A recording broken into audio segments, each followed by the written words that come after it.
ఇప్పుడు breast cancer గురించి మాట్లాడుకుందాం. ఇండియాలో ప్రతి 4 నిమిషాలకి ఒక మహిళ బ్రెస్ట్ క్యాన్సర్ గురవుతున్నారు. కానీ గుడ్ న్యూస్ ఏంటంటే ఎర్లీగా బ్రెస్ట్ క్యాన్సర్ కనుక డిటెక్ట్ చేసినట్లయితే 95% మందికి మంచిగా క్యూర్ చేయగలుగుతాం.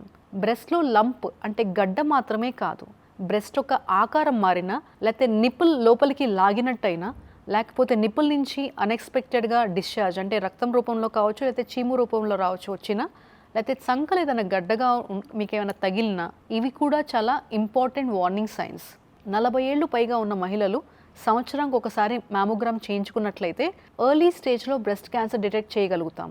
లైఫ్ స్టైల్ చేంజెస్ అంటే బరువు తగ్గించుకోవటం, ఫిజికల్ యాక్టివిటీ డైలీ ఒక 45 మినిట్స్ ఒక ఫిజికల్ యాక్టివిటీకి మనం కేటాయించుకోవటం రొమ్ము నుంచి మనకి క్యాన్సర్ వచ్చే అవకాశాన్ని చాలా తగ్గిస్తాయి.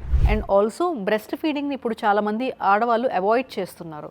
ఇది ఖచ్చితంగా మీరు పాటించాల్సింది. ఇది న్యాచురల్గా ఏదైతే ఒక ఫ్లో ఉంటుందో ఆ ఫ్లోని మీరు అనుసరించడం చాలా ఇంపార్టెంట్. బ్రెస్ట్ హెల్త్ అంటే ఉమెన్ ఎంపవర్మెంట్ మాత్రమే కాదు, ఫ్యామిలీకి ప్రొటెక్షన్ కూడా. నెలకి ఒక 10 నిమిషాలు మీరు కేటాయించుకొని రొమ్ముని ఒక క్రమబద్ధంగా మీరు ఎగ్జామిన్ చేసుకున్నట్లయితే మీకు తెలుస్తుంది.